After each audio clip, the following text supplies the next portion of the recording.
കേരളത്തെ കണ്ണീരിലാഴ്ത്തിയ മുണ്ടക്കൈ ചുരൽമല ഉരുൾപൊട്ടലുണ്ടായിട്ട് നാളെ 1 വർഷം തികയുകയാണ്. സ്വന്തമായി ഭൂമിയും കിടപ്പാടവും എന്ന അതിജീവിതരുടെ ആവശ്യങ്ങൾ ഇപ്പോഴും നിറവേറ്റാനായിട്ടില്ല. ദുരന്ത ഭൂമിയിൽ നിന്ന് 24 വാർത്താ സംഘം വിശദമായ റിപ്പോർട്ടുകളുമായി ചേരും. വിപിൻ സി വിജയനാണ് ആദ്യം എത്തുന്നത്.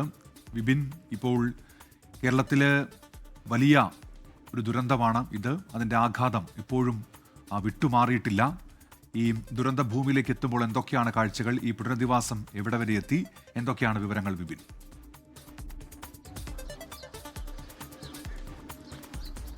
ഉന്മേഷ്, സ്മിത, ഇതുപോലെ ഒരു ദിവസത്തെ രാത്രിയിലാണ് നമ്മുടെ കേരളം തന്നെ കണ്ട ഏറ്റവും വലിയ പ്രകൃതിക്ഷോഭമുണ്ടായത്.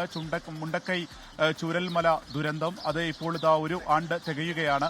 ഈ സമയത്ത് ഏറ്റവും പ്രധാനപ്പെട്ട കാര്യം, പുഞ്ചിരിമട്ടം എന്നുള്ള സ്ഥലത്ത് ഏകദേശം 12 മണിയോടുകൂടിയായിരുന്നു ആദ്യത്തെ മണ്ണിടിച്ചിലുണ്ടാവുന്നത്. പിന്നീട് 1 മണിയോടുകൂടി അതൊരു വലിയ ഉരുൾപൊട്ടലായി തീരുകയായിരുന്നു. പിന്നീട് രാജ്യം കണ്ട ഏറ്റവും വലിയ രക്ഷാദൌത്യമാണ് കണ്ടത്. 298 പേർ ഈ പ്രകൃതിക്ഷോഭത്തിൽ മരിച്ചു എന്നുള്ളതാണ് കണക്ക്. അതിൽ 32 പേരെ ഇനി കണ്ടെത്താനുണ്ട്.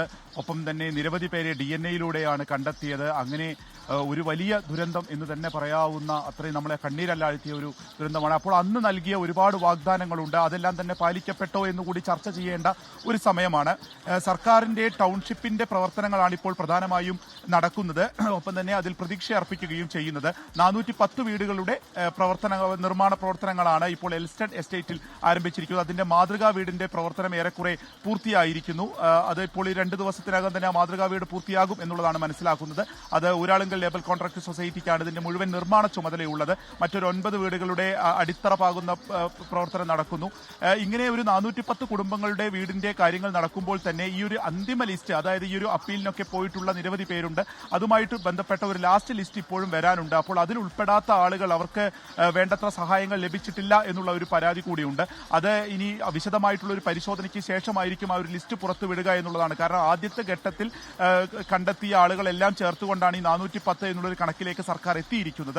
അപ്പോൾ മറ്റുള്ള ആളുകളെ കൂടി പരിഗണിക്കാൻ, അതായത് അവരുടെ വീട് നഷ്ടപ്പെട്ടിട്ടുണ്ടാവില്ല, പക്ഷേ അവിടേക്ക് എത്താൻ, അവർക്ക് അവിടെ താമസയോഗ്യമല്ലാത്ത ഒരു പ്രദേശം, ഇനി ഉണ്ടാവുന്ന ഭീതി, ഇതൊക്കെ കണക്കിലെടുത്തുകൊണ്ട് അവർക്കുണ്ടാവുന്ന സഹായം ഏത് രീതിയിലായിരിക്കും എന്നുള്ളത് ഏറ്റവും പ്രധാനപ്പെട്ട കാര്യമാണ്. ഇന്നിപ്പോൾ യൂത്ത് ലീഗിന്റെ ഒരു ലോങ് മാർച്ച് പുത്തുമലയിൽ നിന്ന് കലക്ട്രേറ്റ് വരെ നടക്കുന്നുണ്ട്. മുനവറലി ശിഹാബ് തങ്ങളാണ് അതിന്റെ ഫ്ളാഗ് ഓഫ് ചെയ്യുന്നത്. ഈ പുത്തുമലയിൽ നിന്ന്, അവിടെയാണ് ഈ മരിച്ചവരെല്ലാം തന്നെ സംസ്കരിച്ചിരിക്കുന്ന ആ പ്രദേശത്ത് നിന്ന് കലക്ട്രേറ്റ് വരെയാണ്. അത് സർക്കാർ വഞ്ചിച്ചു, വേണ്ടത്ര രീതിയിലുള്ള ഒരു പുനരധിവാസം നടന്നിട്ടില്ല എന്നുള്ളത് ആരോപിച്ചുകൊണ്ടാണ് ഇത്തരത്തിലൊരു മാർച്ച് നടക്കുന്നത്. ഒപ്പം തന്നെ ഇന്ന് സർവ്വമത പ്രാർത്ഥനയും അവിടെ നടക്കും. പതിയെ ജീവിതത്തിലേക്ക് തിരിച്ചു വന്നവരുണ്ട്. പക്ഷേ ആ വേദനയുടെ ആഴങ്ങളിൽ മുങ്ങിത്താഴുന്ന ഇപ്പോഴും ജീവിക്കുന്നവരുണ്ട്. നമ്മൾ പറയാറുണ്ട് എപ്പോഴും ഈ കാലത്തിന്റെ ഒരു കുത്തൊഴുക്കിലൊക്കെ വേദനകൾ മറക്കുമെന്നുള്ളത്. പക്ഷേ ഇവരെ അത് അനുഭവിച്ച ആളുകളെ സംബന്ധിച്ച് വീണ്ടും ആ ആഴങ്ങളിലേക്ക് ഊളിയിടുന്നു എന്നുള്ളതാണ് ഈ പ്രദേശത്ത് നിൽക്കുമ്പോൾ നമുക്ക് തിരിച്ചറിയാൻ കഴിയുന്നത്. ഈ ഒരു മഴ ഇപ്പോഴും പെയ്യുന്നുണ്ട്. പക്ഷേ ഇപ്പോൾ ജില്ലാ ഭരണകൂടത്തിന്റെ ഒരു കണക്കനുസരിച്ച് പ്രധാനപ്പെട്ട ഒരു മഴയുടെ സീസൺ വയനാടിനെ സംബന്ധിച്ച് കഴിഞ്ഞിരിക്കുന്നു. ഇനിയൊരു 2 സ്പെല്ല് കൂടിയാണ് ഉള്ളത് ഈ മൺസൂൺ. അതുകൊണ്ട് തന്നെ വലിയ പ്രതിസന്ധികളില്ലാതെ കടന്നുപോകും എന്നുള്ള ഒരു കാര്യമാണ് അവർ പങ്കുവയ്ക്കുന്നത്.